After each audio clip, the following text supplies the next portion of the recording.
और बच्चों, क्या हालचाल, कैसी चल रही है प्रिपरेशन नीट की? बहुत दिनों बाद ऐसा लग रहा है कि वीडियो लेकर आई हूँ, पर बहुत दिन नहीं हुए हैं बेटा, बस 2 दिन हुए हैं और 2 दिन कंटिन्यू मैंने अनअकैडमी में बहुत सारे वीडियोस डाले हैं। अगर आपको नहीं पता है कि मेरी अनअकैडमी क्लास टाइमिंग क्या है, अनअकैडमी पे कैसे मुझे फॉलो करें, सो उसके लिए डिस्क्रिप्शन बॉक्स में मैंने लिंक दिया हुआ है, फटाफट से उस पर क्लिक कर लो और मेरी कल की क्लास के लिए ज्वाइनिंग ले लो। आज हम टॉपिक स्टार्ट करते हैं एक्सचेंज ऑफ गैसेस। सबसे पहले इसका मतलब क्या हुआ? दैट मीन्स जो गैसेस है उनका एक्सचेंज हो रहा है। कौन कौन सी गैस का एक्सचेंज हो रहा है? जो ऑक्सीजन आ रही है बाहर इन्वायरमेंट से, एटमॉस्फेयर से, वो वाली ऑक्सीजन अंदर जाएगी और जो कार्बन डाइऑक्साइड है हमारी सेल्स में जो मेटाबॉलिज्म हुई है उससे जो कार्बन डाइऑक्साइड निकली है वो बॉडी के बाहर जाएगी। तो इन दोनों के बीच में क्या होता है? एक्सचेंज होता है। नाउ फर्स्ट स्टार्ट, कहाँ पर होती है exchange of gases? So the alveoli are the primary sites of exchange of gases. So जो एल्वुलाई होती हैं वो प्राइमरी साइट है, मतलब कि वो मेन साइट है जहाँ पर एक्सचेंज होता है गैसेस का। Exchange of gases also occur between the blood and the tissue. और जो एक्सचेंज ऑफ गैसेस होता है वो और कहाँ पर होता है? ब्लड एंड टिश्यूज में। So only exchange of gases alveoli में नहीं होता है, एक्सचेंज ऑफ गैसेस हमारे ब्लड और टिश्यू के बीच में भी होता है। मतलब क्या हुआ? लाइक अगर मैं यहाँ पर और समझाना चाहूँ तो ये एल्वुलाई है, एल्वुलाई से ऑक्सीजन पहुंची ब्लड में और ब्लड से फिर कहाँ पहुंचेगी? टिश्यू में। ठीक है, तो ये भी तो एक तरीके का एक्सचेंज हुआ ना। Now move to the next line. Oxygen and carbon dioxide are exchange in these sites by simple diffusion mainly based on the pressure, that is the concentration gradient. तो ये ऑक्सीजन और कार्बन डाइऑक्साइड का जो exchange होता है वो होता कैसे है? By the simple diffusion. अब इंपॉर्टेंट लाइन आपको याद रखने के लिए क्या है? Simple diffusion. मेनली बेस्ड किस पर है? प्रेशर एंड कंसंट्रेशन ग्रेडियंट पर। Solubility of the gases as well as the thickness of the membranes involved in the diffusion are also some important factors that can affect the rate of diffusion. So अब आपसे NEET में question पूछा जाएगा कि rate of diffusion किस पे depend करता है? तो बेटा rate of diffusion is depend on the solubility of gas and also the thickness of the membrane which is involved in the diffusion. Okay, just wait for 2 seconds. मैं बस एक छोटा सा पेन ले आऊं, देन आई एक्सप्लेन।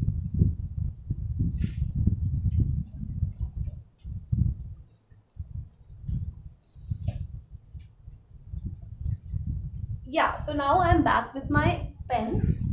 सो मैं वो चीज़ highlight कर लेती हूँ और आप लोग भी हाईलाइट कर लो अपनी अपनी बुक में जो इम्पोर्टेंट है। एक तो इम्पोर्टेंट है solubility of gases and the thickness of membranes जो कि इन्वॉल्व होती है इन द डिफ्यूजन और जो कि अफेक्ट कर सकती हैं इस रेट ऑफ डिफ्यूजन को। चलो अभी आगे बढ़ते हैं। आगे क्या लिखा है दूसरे पैराग्राफ में? Pressure contributed by an individual gas in a mixture of gases is called the partial pressure and it is represented as PO2 for oxygen and PCO2 for the carbon dioxide. इस line में ये लिखा है कि जो pressure contribute करती है individual gas एक मिक्सचर ऑफ गैसेस में। लाइक इसके लिए मुझे अलग से कॉपी पर समझाना पड़ेगा।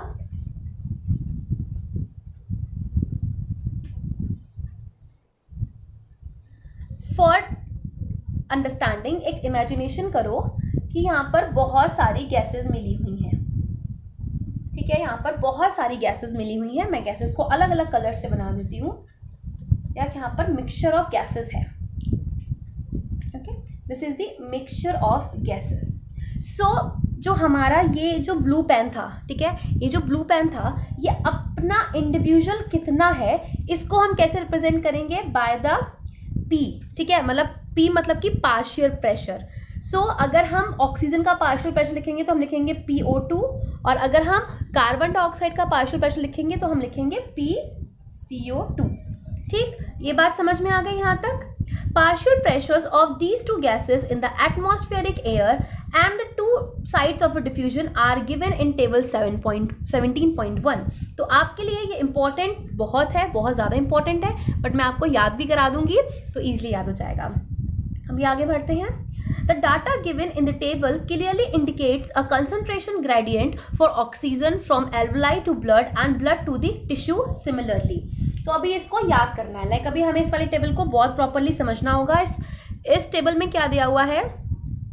इस टेबल में दिया हुआ है पार्शियल प्रेशर, जो कि हम किस में मेजर करते हैं, इन mmHg of oxygen and the carbon dioxide at different parts involved in the diffusion in comparison to those in the atmosphere। छोड़ो बस इतना इंपॉर्टेंट है।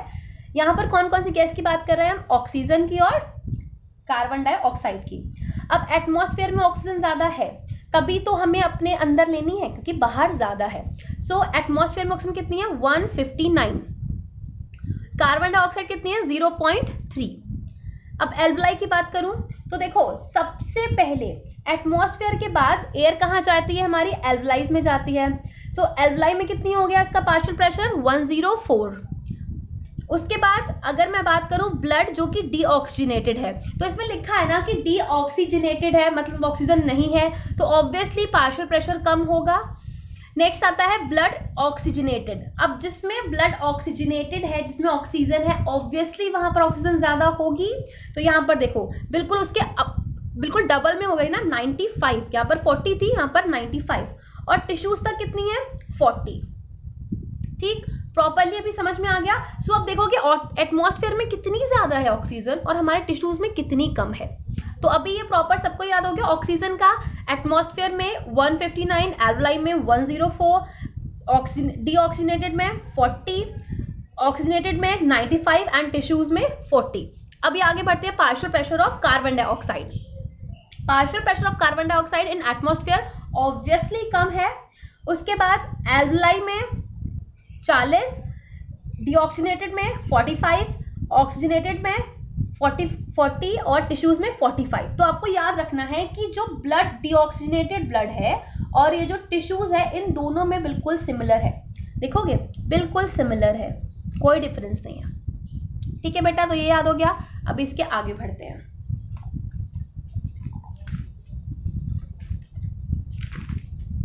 अभी इसके आगे बढ़ते हैं तो नेक्स्ट पेज पे हमें क्या देखने को मिलता है, यहाँ पर लिखा है, यहाँ पर हमने खत्म किया था कि similarly uh gradient is present for the carbon dioxide in the opposite direction from tissue to the blood and blood to the alveoli. So अभी यहाँ पर अगर आप प्रेशर ग्रेडियंट देखोगे, सो ऑब्वियसली यार यहाँ पर ज्यादा है, 45 टिश्यूज में ज्यादा है, और अगर एटमॉस्फेयर देखो कितना कम है, तो ऑब्वियसली हमारी कार्बन डाइऑक्साइड बाहर ही तो जाएगी। As the solubility of carbon dioxide is 20 to 25 times higher than that of the oxygen। ठीक, तो ये बहुत इंपॉर्टेंट लाइन है कि आपको याद रखना है, सॉल्युबिलिटी किसकी ज्यादा है, कार्बन डाइऑक्साइड की। कितनी ज्यादा है, 20 to 25 times higher than the oxygen. ठीक है, अब इसको एक छोटी सी बात से समझाती हूँ। अगर आपको कोई गलत चीज़ सिखाता है ना, लाइक अगर मैं कहूँ सिगरेट पीना, स्मोकिंग करना, ड्रिंकिंग करना, ये सारी चीज़ें बहुत जल्दी आ जाती हैं, है ना। अगर कोई पढ़ाना सिखा रहा हो, अगर कोई लाइफ में कुछ अच्छा करना सिखा रहा हो, लाइक अगर आपको कोई सुबह उठना सिखा रहा हो, तो क्या वो जल्दी से आ जाता है। हम किसी के भी बुरे कैरेक्टर्स को बहुत जल्दी गेन कर लेते हैं, बट अच्छे कैरेक्टर्स को नहीं करते। सेम ऐसे ही हमारी बॉडी है, क्या करती है कि सॉल्युबिलिटी कार्बन डाइऑक्साइड की ज़्यादा हो जाती है और ऑक्सीजन की कम होती है। ठीक, आगे बढ़ते हैं। The amount of carbon dioxide that can diffuse through the diffusion membrane per unit difference in partial pressure is much higher compared to that of a oxygen। अब सिंपल सी बात है कि हमारी ये जो मेम्ब्रेन है, ये जो डिफ्यूजन मेम्ब्रेन है, ये क्या करती है, ये कार्बन डाइऑक्साइड को ज़्यादा सॉल्युबल करती है। तो इसीलिए कार्बन डाइऑक्साइड जो है इसकी ज़्यादा अमाउंट ऑफ डिफ्यूजन होता है देन द ऑक्सीजन। आगे बढ़ते हैं। अब बात करेंगे हम इस डिफ्यूजन मेम्ब्रेन के बारे में। हमने सॉल्युबिलिटी के बारे में पढ़ लिया, सॉल्युबिलिटी पे डिपेंड करता है diffusion of gases, and second किस पर डिपेंड करेगा, डिफ्यूजन मेम्ब्रेन पर। So diffusion membrane is made up of 3 major layer. Diffusion membrane 3 major layer की बनी हुई होती है। पहली है thin squamous epithelium of alveoli. So alveoli का पतला सा स्क्यूमस एपिथेलियम।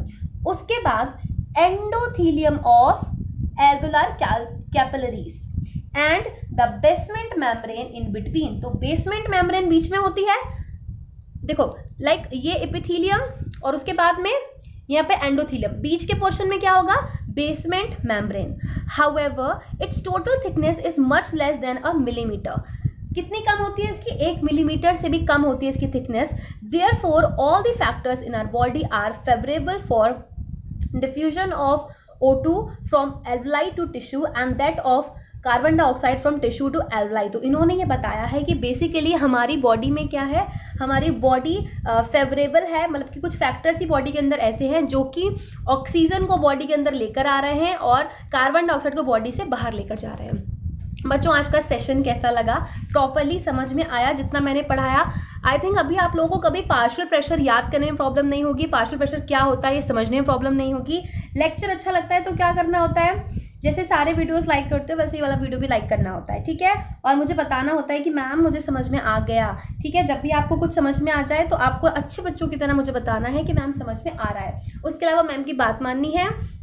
वो बात क्या है कि बेटा अनअकैडमी पर मेरे फ्री स्पेशल क्लास चल रहे हैं जहाँ पर लाइव पढ़ सकते हो मुझसे, जो डाउट हो पूछ लो, इतनी सारी ट्रिक्स बताती हूँ मैं। सो मुझे अनअकैडमी पे फॉलो कर लो, किस बात का वेट कर रहे हो? अच्छा अनअकैडमी नहीं पता है कैसे क्या फॉलो करना है तो मुझे कॉमेंट सेक्शन में बताना, अगर नहीं बताओगे तो मुझे पता नहीं चलेगा, ठीक है। और लॉस किसका होगा? सिर्फ और सिर्फ आपका, ठीक है। सो अपना लॉस बिल्कुल मत कराओ। अच्छा दूसरी चीज़ देखो, ये बहुत ही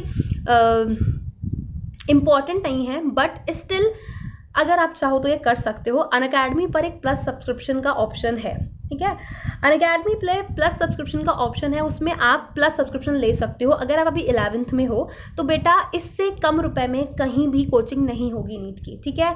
36,000 की फीस होती है, उसमें भी अगर आप मेरे रेफरल के थ्रू, मेरा एक कोड है गिनी14। गिनी14 क्या है भैया? गिनी है मेरा निक नेम, ठीक है, GINI14, ठीक है, 14 गिनी14। अगर ये कोड यूज़ करोगे ना तो आपको 10% डिस्काउंट मिल जाएगा और आपकी फीस 32,000 हो जाएगी। अगर आप 12th में हो आप तब भी प्लस सब्सक्रिप्शन ले सकते हो, अगर आप 11th में हो तब भी ले सकते हो, 1 महीना के बाद पेपर देने वाले हो, लाइक सितंबर में देने वाले हो तो भी ले सकते हो, अगर 6 महीने पेपर में तो भी ले सकते हो, तो किसी भी तरीके से ले सकते हो। पर मुझे इन्फॉर्म कर देना अगर लेना हो।